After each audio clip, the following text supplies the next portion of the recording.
Okay, so lain na usab nga content ang ato ang pagahisugutan karon o shout out Eureka Ubungin, Bradrick's Mix TV, Visayas Top o Ilimi Vlog TV, Sister Katimi Sinyagan, and also Sister Lorimi Baez from Cebu, o atong mga viewers from Luzon, Visayas at Mindanao, and all JDC family. Kumusta naman mo mga ka-JDC? Kumusta naman ang ato ang mga kinabuhi? So atong nasayran nga karong mga panahon na uso kaayo ang bagyo, dagan daw nga bag-orang nilabay si bagyong Paing nya, matud pa nila gasunod na po ning bagyo nga Queenie. So physically do na tay bagyo physically, unya do na po tay mga bagyo spiritually. So atong isigutan karon kining tulo ka bagyo nga makabag-o sa tao. Lah, dunay day bagyo nga makabag-o sa tao. Kay kung ang bagyo nga sa physical atong makita, kung dunay bagyo, dunay mabalay nga matumba, mabag-o gunang balaya. So in short, kung dunay bagyo, dunay gyud mabag-o. Spiritually pod, duna po'y mga bagyo nga atong isigutan karon, tulo ka klases bagyo nga makabag-o sa imong kinabuhi. Sometimes dili ta mabag-o sa pagkumati nato sa pulong sa Ginoo. Dunay panahon nga sultian ta sa pulong sa Ginoo, nagmagahi ta, nagpa pride ta, no, nagsalikoy ta sa pulong sa Ginoo. That's why mugamit ang Dios, mugamit atong Ginoo og lain nga pamaagi aron nga kita mabag-o sa atong kinabuhi. No? Sa Job 36:15 matud pa niya nga gamiton niya ang mga pag-antos, ingon nga magtutudlo aron makasabot sila. So mga pag-antos yang gamiton. Okay, so number 1 nga bagyo nga makabag-o sa ato ang kinabuhi mao ning mapait nga kasinatian. Na igsuon na kaagi ba kag mapait nga kasinatian? No, matud pas panultihon 20 bersikulo 30 nga usahay makatilaw kitag mapait nga kasinatian, una pa ta mabag-o sa ato ang mga batasan. Na atay mga batasan igsuon nga lisod kayong bag-ohon. Doon natay mga batasan nga kung masultian ganita, damo rin noon ta magbuhat anang batasana, damo rin noon ta magpagahi. So ang atong mga batasan lisod kayong bag-ohon. Kung pinaagi lag sulti, pinaagi lag maymay sa imong mama, sa imong papa, sa imong igsuon, sa pastor, o sa unsa pa nang mo badlong nimo, musukol ganita, no, mutuba ganita, musukli tag dili mao. Imbis nga malipay ta kay naay nagkoreksyon nato, ato noong awayon, ato noong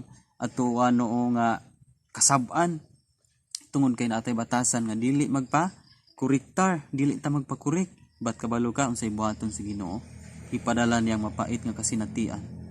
Pag abot aning mapait nga kasinatian sa atong kinabuhi, hinay-hinayon niyag bag-o ang imuhang batasan. Grabe, no? Dunay batasan nga gahi kaning bag-ohon pero pinaagis mapait nga kasinatian, mabag-o ka, no? Dunay mga tawo nga nabag-o tungod sa mapait nga kasinatian. Ikaduha, nga bagyo nga mobot sa kinabuhi nga makabag-o kining bagyo sa kalisdanan, no? Kung dunay mga kalisod, akoy diha na Ginoo muduol og Ginoo. Duna na gani mga sitwasyon nga dili na makaya, duol na dayon ta og Ginoo, di ba? Sa Biblia dunay po'y mga nag-antos. No? Ang mga Egyptohanon, ang mga Israelita nag-antos sila Egypt, nag-agulo sila sa mga pag-antos. So tawag sila sa Ginoo. Ang ilang mga pag-agulo nadungog sa Ginoo, that's why gipadala si Moises para nga makagawas ang mga Israelita sa ilang mga pag-agulo, pag-antos. So mga kalisdanan ilang sinati, diha inoon sila nagatawag og Ginoo. Nga makaning mga kalisdanan makabag-o ni kinabuhi. Nya ikatulong nga bagyo sa kinabuhi nga makabag-o sa tao, kining balatian, no?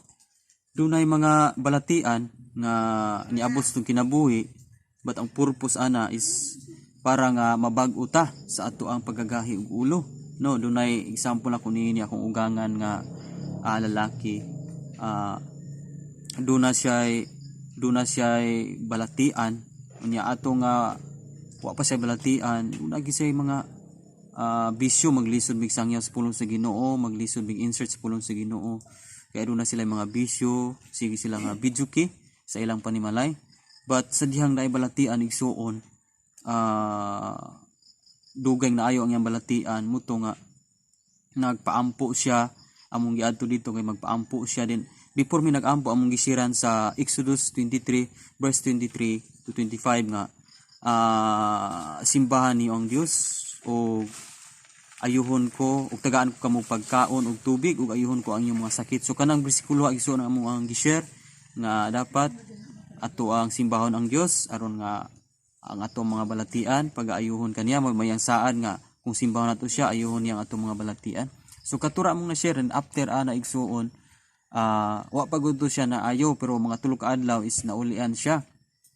Ang nahitabo is ang anak naka-decide nga himay mas maayo maghimo daw og panimbahon sa mao nga panimalay. So praise God by the grace of God until lang hangtod karon nakapadayon ang simba dito unsa may gigamit tungod ra sa mao nga balatian, no?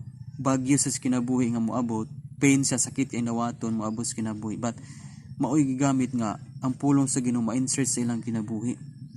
So daghan kay mga tawo nga pinaagi sa balatian na bag-o ang ilang kinabuhi, diha sila nagmainampuon nga diha sila ni dut-dut diha sa presensya sa Ginoo.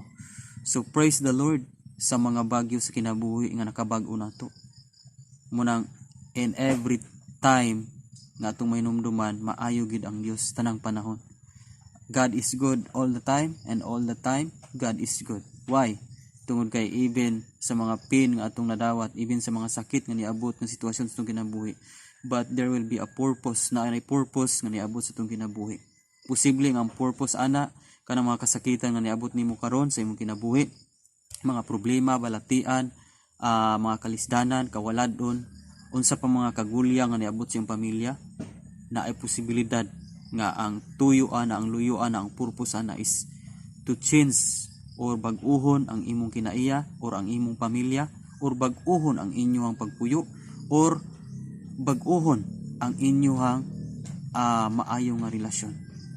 Inana kang gamahanan atong buhi nga Dios. So praise the Lord.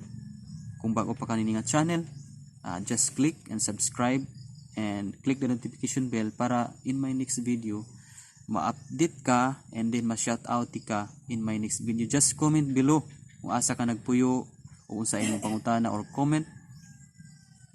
Glory to God. So dinhira ta mo kutob sa ato ang topic. God bless.